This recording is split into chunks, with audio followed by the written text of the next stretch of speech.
ยวกันเนอะโอ้ว่าไปอันน่ะเนาะปะบุญตันปะไหลกะครับฟังอยู่ตลอดนะเนอโมทนาสาธุปะบุญตันปะไหล3 ยอดเจริญปนเจ้าข้าพเจ้าเจ้ามแม่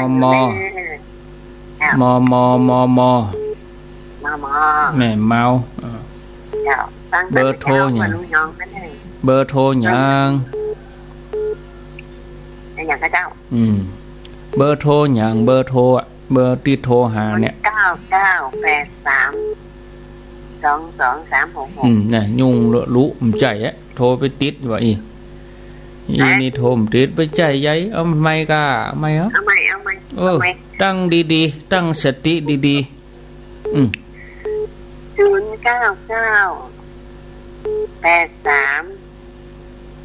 0998366322อยากกะโมทนาเจริญปนใส่สาเจ้าท่านพระครูเจ้านี่โทรจากไหนจากบ้านบัวก่อ5ตำบลนครคีรีเจ้าบัวก่อ5ได้ยินคลื่นใดสถานีไหนนี่สถานีแดนดินถิ่นล้านนาเจ้าแดนดินถึงปุ่นก่อนแต่เนาะได้ยินสั้นจีนชาติเจ้าเดี๋ยวนี้หมู่บ้านฮงเวียงหนองล่องจอมตองหมู่นี่เขาบ่ได้ยินนะเดี๋ยวนี้เพราะว่าอันห้วยตองสักปิดมาได้4 วันละก็จ้าสุดเมื่อ18พุ่นน่ะแต่ว่าก็โทรไปเช็คสั่งละกรรมจ้าหน่อยอีหลูลูกเจ้าเหมือนกันเนาะเจ้าวังแต่ลุงยองอันลุงยองอ่ะเจ้ายินดีเนอเจ้าเป็นกำลังใจเด้อฟังถึงโอจ้าก็แปลงไปเนาะเนี่ยไปแปลงไปเมื่อเปิ้นไปได้ยินเนี่ยเปิ้นจะหันเหตุละโอ้มีคุณค่าอย่างนี้รู้หูเลยวิทยุปิดเนี่ยเจริญปนเจ้าวัชจ้าครับพระครูอันนี้แสนพรมนี่เปิ้นดูต่างฟังกะมันม่วนแต่ไหลไปที่ไหนก็จับก็ปะหมดนี่เจ้าก็เดี๋ยว6 โมงกับฟัง4 ปันเงินต่อจะจึงกันอยู่ที่103ก็ได้จะอยู่ที่ลุงดมนี่ก็ได้เจ้า8 9ที่เดียวเนี่ยเนาะมันตึงดีอ่ะน่ากะจะเฮากันว่าไฟดับที่หันไฟดับที่นี่อินเทอร์เน็ตหลุดอย่างเนาะเจริญปนติดแล้วจากดังใดจากชัยประการเจ้าหนองบัวชัยประการเจ้าพระครูหนองบัวชัยประการเจ้านี่กะเสียงดังเองแขวนเสียงดังฟังชัดเองแขวนเจ๊อ่ำอูในคอบ่เนี่ยอันนี้แจ๋วดีอ่ะฟังชัดดีอ่ะชัดถ้อยชัดคำอ่ะฟังแต่เจ้าแล้วโมทนาเนอเจ้า0998366322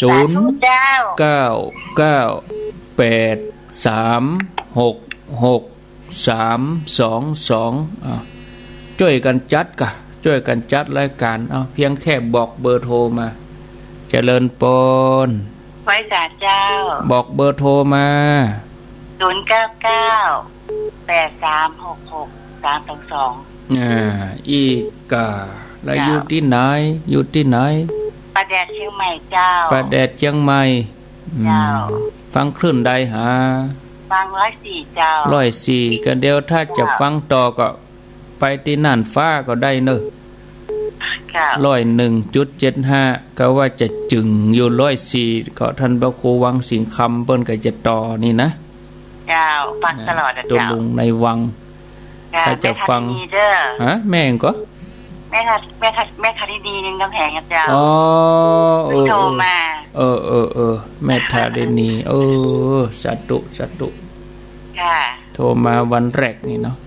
เจ้าอยู่ดีมีสุขเนอะค่ะติดตามตลอดนี่ก็เดี๋ยวตั้งเวียงเป่าจะมา6 โมงเจริญปน ไว้จ่ายค่าท่านผู้เจ้าห้วยโถกเนาะเจ้า0998366322นะเจ้าอีกาการห้วยโถกปันตลอดนะเจ้าชัดเจนดีเจ้าขอบคุณเจ้ากับไว้สาเจ้าสวัสดีเจ้าดังฮอดยังได้ยินนะก้นตันเปิ้นกะเจริญปนเจ้าโทษจากตังใดโทษจากตังใดโทษจากออนใต้ให้เจ้าออนใต้สันกำแพงเจ้าเบอร์โทรอันยังที่โทรมา0998366322เจ้าโอ้อีกานี่อีกาเนาะโมทนาเนอเจ้าก็เคยโทรมาคำแท้ต้องมันนั่งฟังนี่เลยนั่งฟังเลยกดวันนี้อายุเท่าใด81นะเจ้าโอ้ชื่ออันยังชื่อหยังชื่อแม่อุ่นแสงหลวงเจ้าแม่อุ่นอายุ80ปลายแล้ว80แล้วปีก็ตายแล้วเจ้าโมทนาเนอสาธุแต่ว่าก็ที่ฮอดก็พี่น้องสันกำแพงบวกก้างไปจัดหลายโลหางดงก็ไปจัดหลายโลหางดงนี่นะเชียงใหม่นะแต่ว่าเปิ้นตอดกฐินกันดู12วัดแต่ว่าเนี่ยโอ้ม่วนเปิ้นแห่กันเปิ้นยังไปตานกันโตคนนักคนหลายแต่มาปิกมาก็บ่แรงบ่ค่ำปิกมาโอ้ยำตันได้ส่งน้ำว่าจะสักกรรมเก็บครัวเก็บอย่างนอนสักรับไปเหรอวะโอ้จะดุ้งตื่นเที่ยงคืนค่ะลูกมาอาบน้ำว่าจะรับต่อตาปิงไปเหรอวะนั่นเลยหลวดฟังตะลุงยองไปเหรอเพียเนาะแต่ว่าเนี่ยแล้ววันนี้แถมวันค่ำนี่วันนี้วันค่ำ0998366322เจริญปนกราบไปสาเจ้าท่านพระครูจากตังใดพยาบาลลานนาเจ้าแม่บุญพินเจ้าแม่บุญพินเบอร์โทร0998366322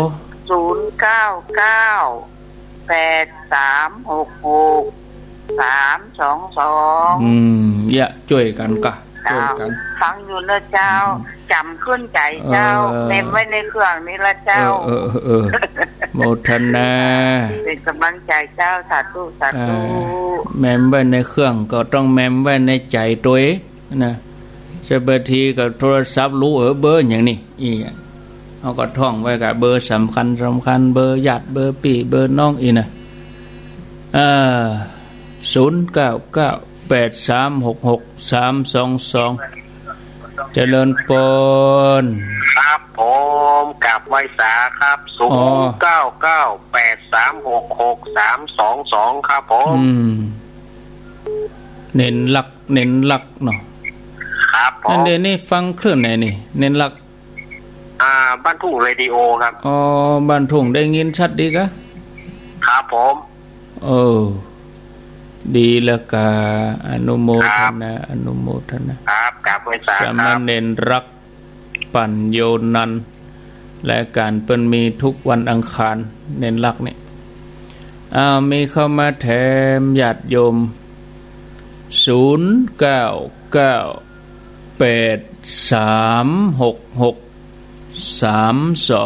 0998366322ฮับก่อนเจริญปนหลุดไปแล้วมาใหม่เจริญปนโทรจากดังใดโทรจากนิเวียนเจ้าแม่ครูของเมมเบอร์ของพระอาจารย์ไว้จะได้มาห้องเจ้าท่องได้ก็ท่องเบอร์ได้ก็ฮะเบอร์หยังได้0908366322เจ้าอันเนี้ยกะแม่นนะก็แม่ครูกับเมมไว้รอน่าจะได้ว่าเวลาที่กดมันบอกว่าบัตรสามารถติดต่อได้แม่ครูกดใหม่กดเป็นเบอร์ธรรมดาใส่มันโยนกันนะใส่มันโยนกันอ่ะเนาะอดเอาเนอะใส่มันโยนกันนะเป็นครั้ง แรกนะที่โทรเพราะว่าเคยโทรแบบนี้ก็เลยอยากให้กำลังใจว่าฟังพระอาจารย์อยู่เนี่ยเจ้าขอบคุณเด้อเจ้านมัสการเจ้าแม่ครูหยังแม่ครูธัญญาเจ้าอันนี้ก็มันจะได้ว่าเป็นอย่างที่อู้ตะกี้เนี่ยว่าเมมชื่ออันเขาครูไว้แล้วแบบคือปะออกเป็นยังเจ้าเลยต้องกดใหม่เป็นตัวเลขใหม่อ่ะเจ้าดีละถ้าจะเลขผิดไปก็ลองพอใหม่อะเนาะบางทีเจ้าทำจำขึ้นใจเนี่ย099-836-6322เนี่ยเอาไว้ในเครื่องตลอดเลยนี่ขณะที่รับสายนี่คนอื่นก็โทรบัติดเหมือนกันมันย่นกันนะเนาะใส่ซ่อนเจ้าเป็นกำลังใจนะเจ้าพระคุณเจ้าแม่ครูยาเปิ้นก็หาโทรมานี่กันนี่เจริญปนวันสาเจ้าท่านพระชาตุโทษจากตังใดกำแพงค่ะสันกำแพงเจ้าอันนี้บ้านหยังสันกำแพงบ้านชายมูลเจ้าชายมูลนั้นสันกำแพงเจ้าฟังกันหลายก็นี่ฟังกันจัดหลายอยู่ก้าถ้าจะฟังหลายอยู่ค่ะนิ่งใจเจ้ายมข้าเจ้าฟังถึงวันเจ้าข้าเจ้าชื่อหยังชื่อล่าเจ้าแม่ล่าอายุเท่าใด56ค่ะฟังกันมาเมินละกะฟังเมินละค่ะมาเมินแล้วติดตามกันไปเรื่อยๆเนอะเจ้าไปสาเจ้าเป็นกำลังใจเจ้าจบดีเอาจะมาปะกันทุกวันพัดที่104รายการ104นี่เปิ้นฮับวันการกับวันพัดเจริญปนนมัสการเจ้าจากหลังการแม่สาวเจ้าแม่ปราณี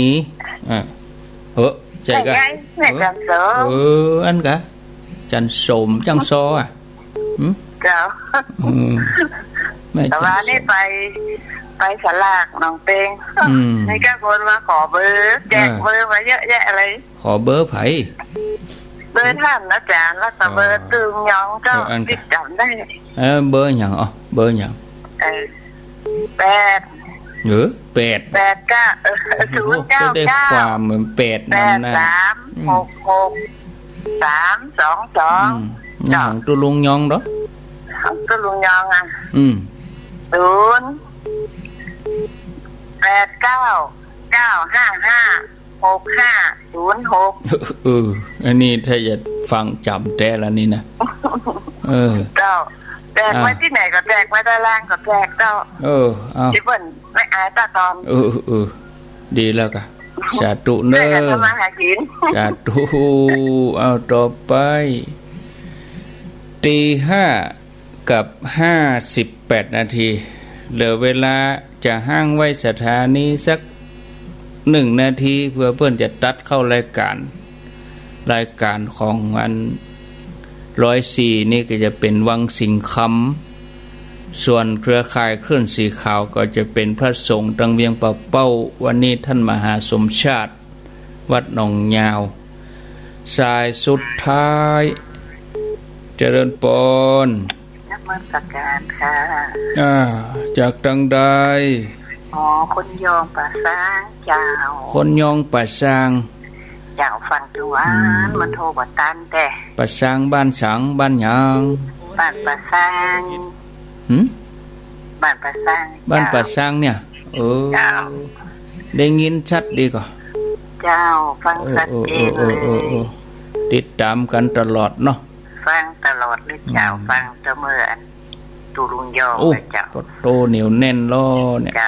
อนุโมทนาแต่ศูนย์เก่าๆนี่นะมันแฟนหนักกว่าโทรจนกันนี้เป็นหยังมันผูกโทร